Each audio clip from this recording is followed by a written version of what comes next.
You knew it was inevitable, we have to talk about Highguard.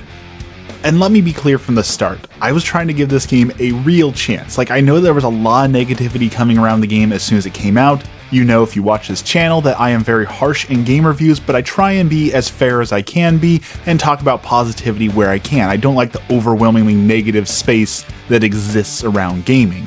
But it's very hard to be positive about this game. And it boils down to the number one sin in gaming, and that is, don't be boring. And that's just kind of what this game is. The fact that it's generic, or all the characters are the same, or that it has a cash shop, all those sort of things can be easily overcome. But if the core gameplay loop is boring, there's really not much you can do about that other than starting from scratch. You know, delete it all, start over, try again. And usually I'd say, well, maybe the game isn't for me, right? We can acknowledge that sometimes games aren't for me. I'm not great at hero shooters, so I didn't expect to be good at the game. That doesn't mean that I can't enjoy it, you know? But the overwhelming sentiment seems to be, it's just not fun. The game's been out for almost 24 hours. We can see less than 5% of people have completed 10 matches, and less than 7% have completed 5 matches with a certain hero. Now granted, 5 or 10 matches can take a while. That's another one of my complaints I'll get to later with the fluctuation of how long a match can be, but not having more players completing more games already is a critically red sign.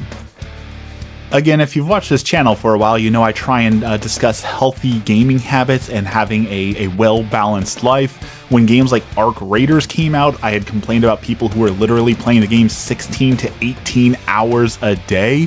With how long the matches last in that game, we're talking like 30, 40, 50 matches in a single day. As compared to this, where we're talking not even 5 matches in a day, definitely shows that people are picking this up, they're trying it once, and they're going, meh, and not coming back. And that's kind of how I felt. Like, I played my first match, and I was like, I really don't want to play another match. Like, sure, every match is going to be a little bit different with who you fight, and there might be a couple different items here or there, and the maps are a little bit different, but overwhelmingly, it's going to be the same thing over and over and over again. Of course, that's the Battle Royale genre as a whole, but there's just a lot of something missing here. And I think that's the best way to describe this, is it's not one major thing, it's just everything in accumulation makes it overwhelmingly meh. Like you just saw previously, I was shooting this guy with a shotgun. It took 3 or 4 shots basically to the chest, and it did nothing because the guns have no oomph to them. They have no feeling to them. Sure, they have different firing modes, but they all kind of feel like this recoilless, sitting there, all shoot the same sort of weapon. Like, I can't tell if I'm using a different weapon because they all feel very same. Same thing with the Wardens. Yes, they have different abilities, but they all kind of feel the same. And I get that there's a certain level of balance where they have to like move the same and have the same sort of similar sets, but it all feels the same. All it feels different is I have one button different. The maps all basically feel the same. Like, I'm certain I played on different maps. I'm certain I experienced different maps, but I couldn't tell you a single thing different about any of those maps because I was just playing the game and they all kind of blended together. And the maps are way, way too large. I know this is the number one complaint you'll see on Steam, and I'm going to echo that complaint, and that is it's a 3 versus 3, so you have 3 enemies you're fighting, and the maps are way too large for a 3 versus 3. Like, you spend the first 2 minutes just running around, gobbling up gear as fast as you can, and then you've got these short bursts of fighting, and then you go into a weird, like, base building, defending mode, like Rainbow Six Siege. Like, it doesn't know what it wants to be, but it does everything poorly, you know? And that's the problem, right? That's the whole jack of all trades problem, right? That it wants to do so many different things, and it does do so many different things, but it does none of those things well. One of the things that does confuse me, though, is I see a lot of people saying, well, if they make it a 5 versus 5, it would be much better. And I just don't see adding 2 more players fixing the overall problems with the game. Like, it'll make the maps feel a little bit more fleshed out because there'll be more people, more danger, but I don't see that adding more players is going to improve this in any way, shape, or form. Now, the game is free, so, you know, go try it. Go try it for yourself. There's literally no harm, but as a free game, of course, it's going to have a cash shop.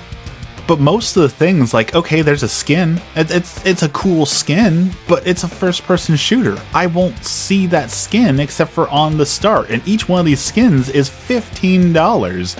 And then the weapon skins are just kind of generic, like, oh, look, the weapon is gray now or orange now instead of whatever this is. Like, it's not a big enough change to justify $15.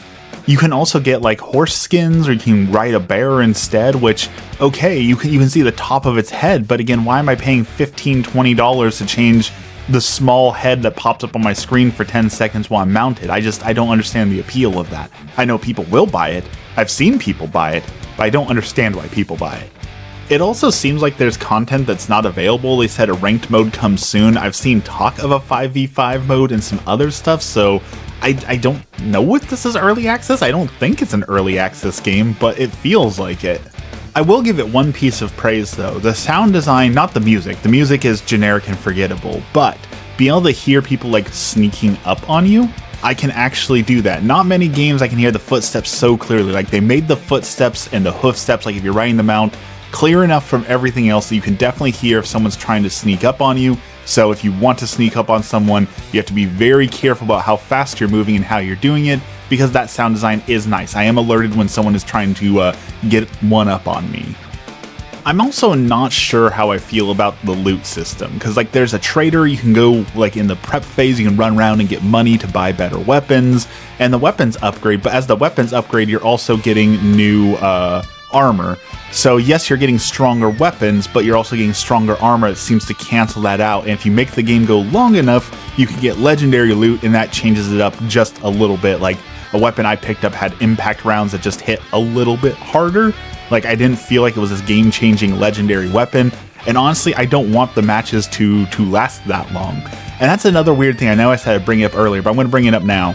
So the matches can be between 10 minutes and like an hour.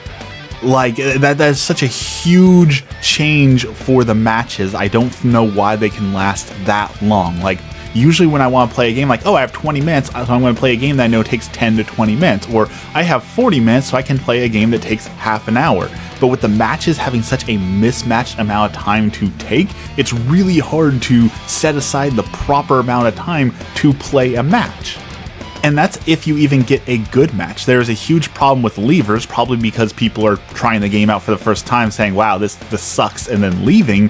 But as soon as someone leaves, you're basically, that's it, game's over, right? They give you the ability, you can say, hey, you can leave without penalty because there's leavers, we're not putting bots or anything else in there, but okay, now I gotta start the match over, which means it can take quite a while to get a good match going.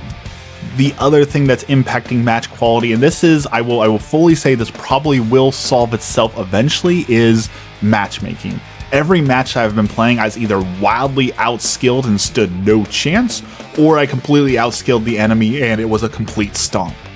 Now, in fairness, it's only because most people have played a few matches, so it's probably having a hard time finding skill level and putting people in the right places, but it doesn't make it any less frustrating that literally my first experience with the game, we got dominated so hard that someone left, so I had to restart, and then someone got dominated so hard that they left, so I had to restart, and then I dominated them so hard that I'm pretty sure they left, but at least I got a victory out of it, right? So it's frustrating. It's not their fault because people aren't playing the game. The matchmaking can't find a home for you, but it doesn't make it any less frustrating.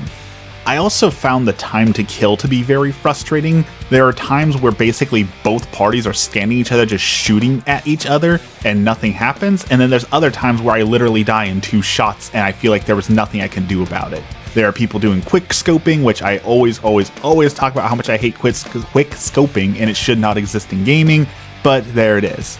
No, I wasn't going to rage quit there. I was just playing with the menus, I promise. I wasn't trying to rage quit.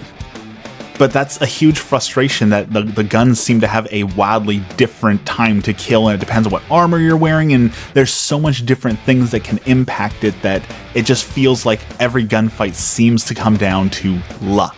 Whereas like if I'm playing Call of Duty or Battlefield, the time to kill is mostly consistent, so I know in those firefights this is how long I can last, or if I get the edge on someone, this is how long I can last. I just don't know that I would be able to achieve that in this game, simply because the guns behave so weirdly, the damage feels so randomly, and then you've got armor and you've got helmets and different things that all come in to change those factors. So could they save this game? Maybe. Will they?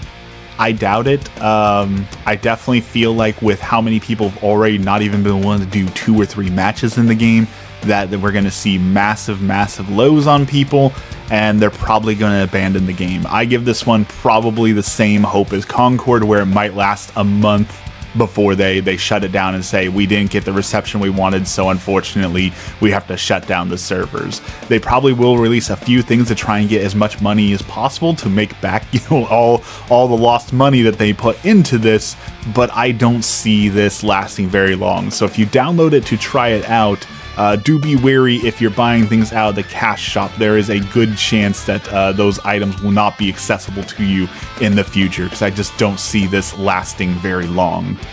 If you did play it and enjoy it, please tell me in the comments down below. You know, I'd love to hear from people who found joy in this, but I found no reason to come back to this other than to make a video so we can talk about it. So I'd love to hear if you did enjoy it, and if you did enjoy it, what parts of it. Other than that, thank you for watching, and have a blessed day.